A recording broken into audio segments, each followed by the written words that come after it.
दोस्तों, मित्रों, समाज को समझना, संस्कृति को समझना, परंपरा को समझना और सिर्फ रट करके परीक्षाएं पास करना, इन सारी चीज़ों में बहुत अंतर है। कुछ लोग परीक्षाएं पास करने में बहुत माहिर होते हैं, लेकिन ज़िंदगी को समझने में और ज़िंदगी की व्याख्या करने में शायद बहुत पीछे होते हैं। क्योंकि एक लेखक या रचनाकार या विचारक या चिंतक जब कुछ लिख रहा होता है तो वो सिर्फ परीक्षाएं पास करने के लिए ही नहीं लिख रहा होता है, उसका विधान बहुत विस्तार होता है। चाहे हम रामचंद्र गुहा की बात करें, रोमिला थापर की बात करें, राधा वल्लभ त्रिपाठी की बात करें, रामचंद्र शुक्ल की बात करें,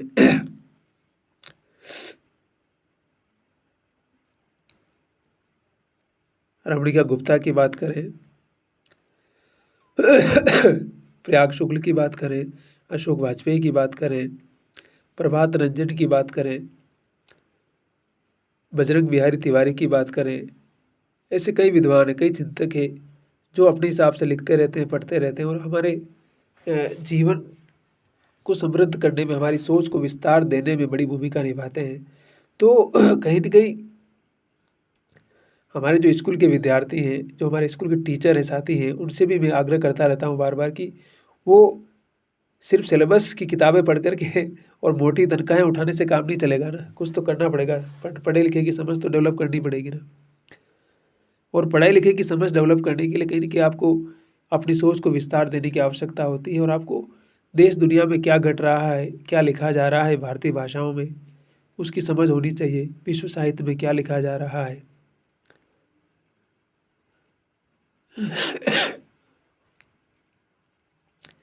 चाहे अरुंधति राय हो, चाहे यू आर अनंत मूर्ति हो, चाहे विक्रम सेठ हो, चाहे तस्लीमा नसरीन हो, ये लोग क्या लिख रहे हैं,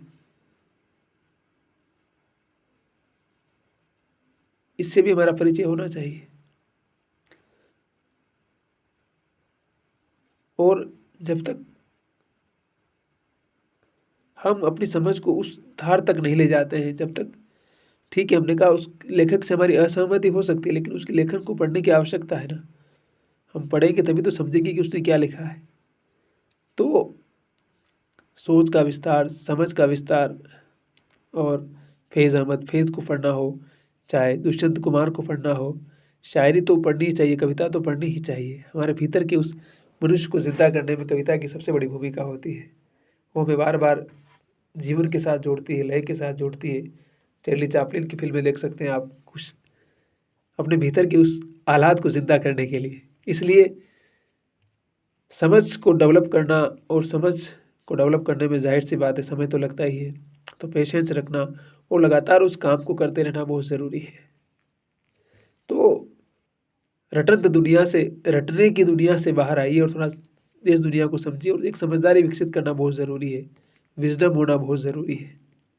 अगर विज़डम के बगैर हम पढ़ेंगे तो फिर सारा पढ़ना ठीक है, बहुत सारा हमें हो सकता है, हमें बहुत सारा डाटा याद हो, बहुत सारी चीज़ें याद हो, लेकिन उसका अगर यूज़ करना हमें पता नहीं है तो फिर हमें और कंप्यूटर में ज़्यादा फ़र्क नहीं होगा ना। कंप्यूटर को तो फिर चलाना पड़ता है ना। तो चीज़ों को समझने की कोशिश करनी चाहिए, व्याख्या करनी चाहिए और हमारी अपनी समझ को विकसित हम कैसे कर सकते हैं, बेहतर कैसे कर सकते हैं, इसका प्रयास हमें करने की आवश्यकता है। तो समझ बढ़ाते रहिए और पढ़ते रहिए, और कैसे हम सकारात्मकता के साथ चीज़ों को देख सकते हैं, समझ सकते हैं, ये सब हमारे लिए बहुत ज़रूरी है। यस।